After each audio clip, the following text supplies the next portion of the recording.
the Saamana editorial, interestingly, has called this move an attempt to create a divide between Hindus and Muslims, and that's something that perhaps stands out.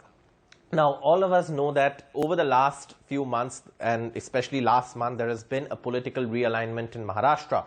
Now, usually, if the Sena were with the BJP at this point, one presumes that there would have been, a sort of going together with the BJP on the Citizenship Amendment Bill.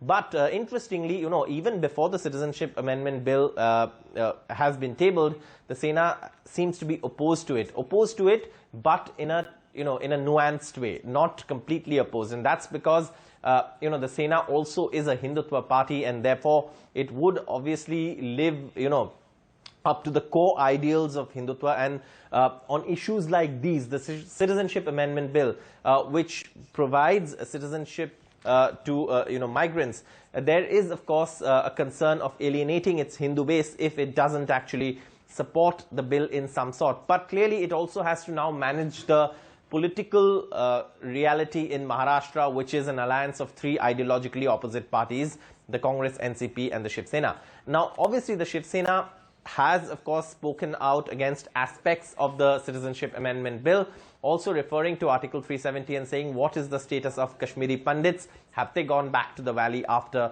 the passage of Article, after the revocation or, abrogation of Article 370? So the Sena is, taking a nuanced view.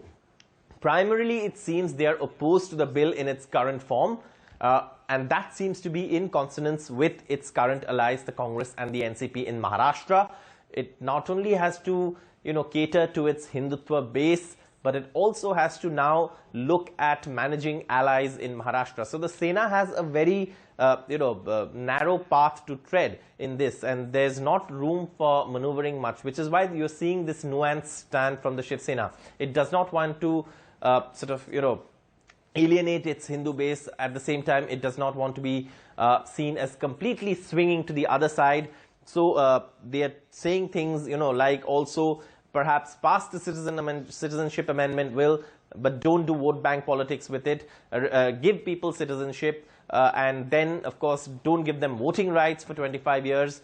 Also, interestingly, it does mention in that article that it is, of course, a fact that Hindus in Muslim countries, and while without naming those countries, it's quite clear the countries seem to be Bangladesh and Pakistan. They are persecuted. They are treated as second-class citizens. They fled these countries and come to India to avoid persecution. So obviously, there should be a citizenship granted to them. So the Sena is, of course, striking a very fine balance. Its act of striking this balance is driven, of course, by the political reality in Maharashtra, where it shares power with the Congress and the NCP. But at the same time, it remains committed to its core ideology, which is Hindutva. All right. So interesting stand there, all in sync with the latest developments that we've seen in Maharashtra. Thanks, Saurabh, for joining us with the latest.